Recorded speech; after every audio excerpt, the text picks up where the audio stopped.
Hey there, everybody. Pete Pardo here from Sea of Tranquility. Welcome to pick 10 of my favorite 30 progressive rock albums of the 70s. We have been counting down all month long, the final 10, the top 10.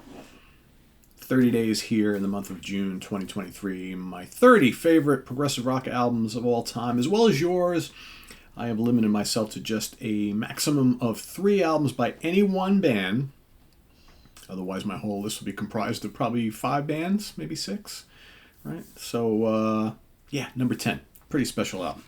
And what's amazing, I was just thinking about it, it's like this is only the 3rd album from this band, and it's amazing the leaps and bounds in songwriting and musical maturity between, and the first 2 albums are fine for what they are, but man, with this 3rd album, they just completely knocked it out of the park.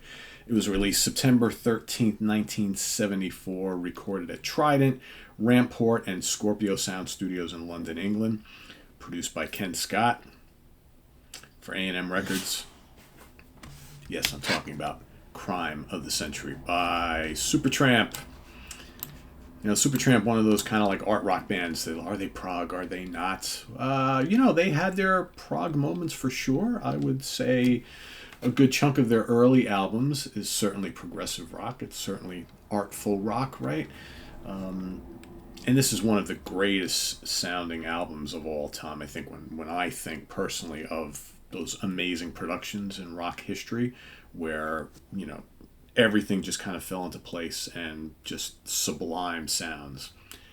I always tend to think of this one. This is just an amazing, amazing piece of work for the ears. It really, really is. And of course, in the band, Rick Davies on vocals, keyboards, and a little bit of harmonica, my favorite instrument in the entire world. Roger Hodgson on vocals, guitars, and piano. John Anthony Hellawell on saxophone, clarinet, and backing vocals. Dougie Thompson on bass guitar, and Bob Siebenberg on drums and percussion.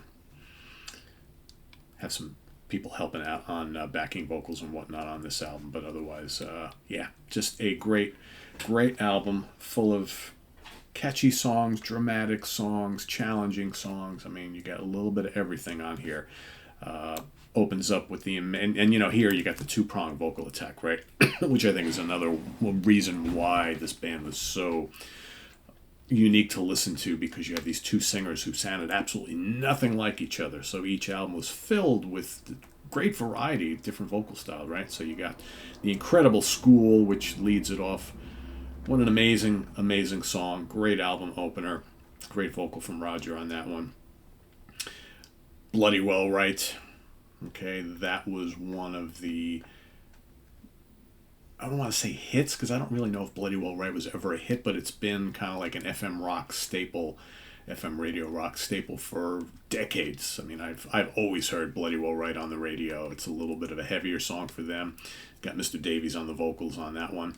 Hide in Your Shell is up next, switching over to Roger. In fact, this entire album, the way they sequenced it, you have Roger singing one song, you have Rick singing the other. They flip-flop back and forth throughout the entire album. So it goes Hodgson Davies, Hodgson Davies, Hodgson Davies, Hodgson Davies. I mean, the entire album, which is really cool. So you never get the same feel from a vocal perspective, two songs in a row.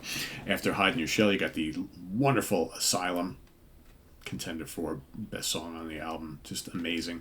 And as far as like the song lengths on these things, I mean, most of them are 5-6 minutes long for the most part, so they're not short, they're not terribly long either.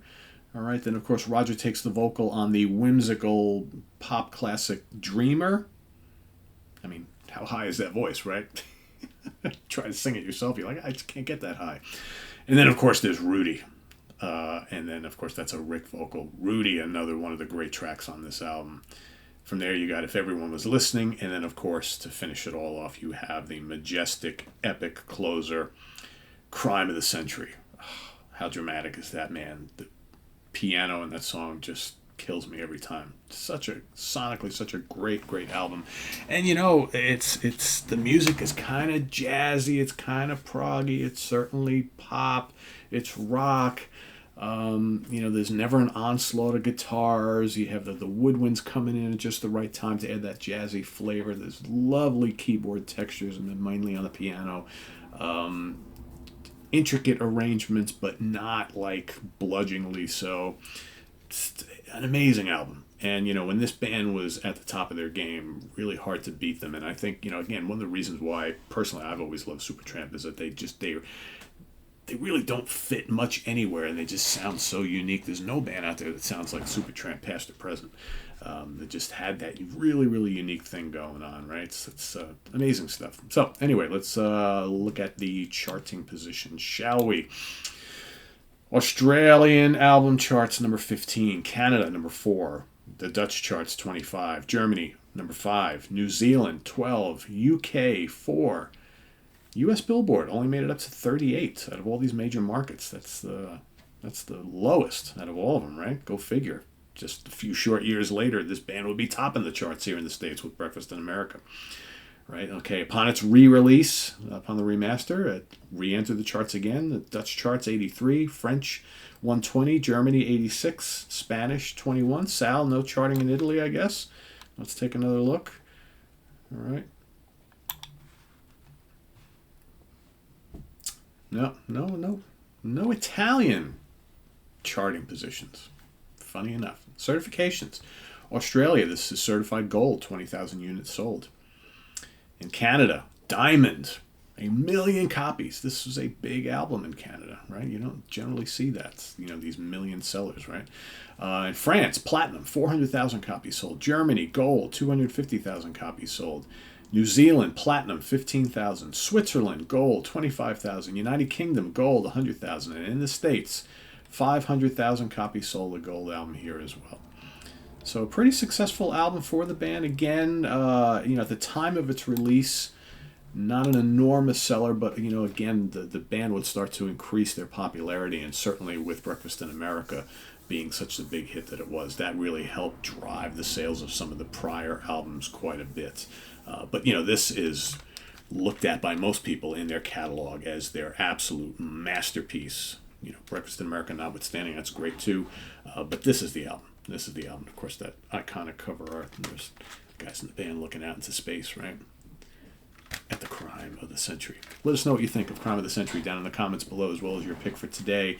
Pick number 10. As we only got 9 left after today, and then we move on. We're going to stay in the 70s. We're not really moving too far. We're going to stay in the 70s. We're going to start taking a look at our 31 favorite hard rock and heavy metal albums of the 70s. So those heavy albums of the 70s. Now it gets even more interesting, right? If you thought this month was tough, wait until next month. I haven't even put my list together. I have a whole sheet full of possibilities. And now I got to just start picking from them and saying, all right, what goes, what stays. Again, I'm going to do maximum of 3. I may even reduce that to 2. God, that's going to be tough. I may have to do that because there's just so many great albums that came out in the 70s of the heavier realm. So it's as tough, if not tougher, than this month. So we'll see. I haven't really sat down and looked at it all and said, okay, how are we going to formulate this? So that'll be coming in the days ahead, and I'll be ready by July 1st. Don't you worry.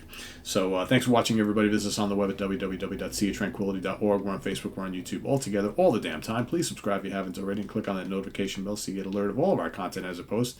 And please do hit the like button before you leave. Also, down below, we got the links to our Ko-Fi page for channel donations, as well as our merch page. So thanks in advance, everybody who contributes that way. We greatly appreciate it here. And coming up here on the channel, of course, it's What's Hot with Sea of Tranquility Day. You got a host of new album reviews that'll be posting throughout the day, so please do stop in and check those out. They're usually pretty short. Hear me and maybe some guests talk about a new album that's come out that is worth your time and attention. So please be on the lookout for those, and we'll see you tomorrow on the Monsters Den. Of course, Friday morning, the Funhouse with Martin Popoff, and hopefully you'll get a Ranking the Album show on Sunday. The plan is to do the catalog of British progressive / folk / medieval band Griffin, time permitting. I got a lot going on over the next couple days, so if I don't get to it for this weekend, you'll get it the following weekend. So thanks everybody for watching, and I'll see you tomorrow morning with another one. Take care. Bye-bye.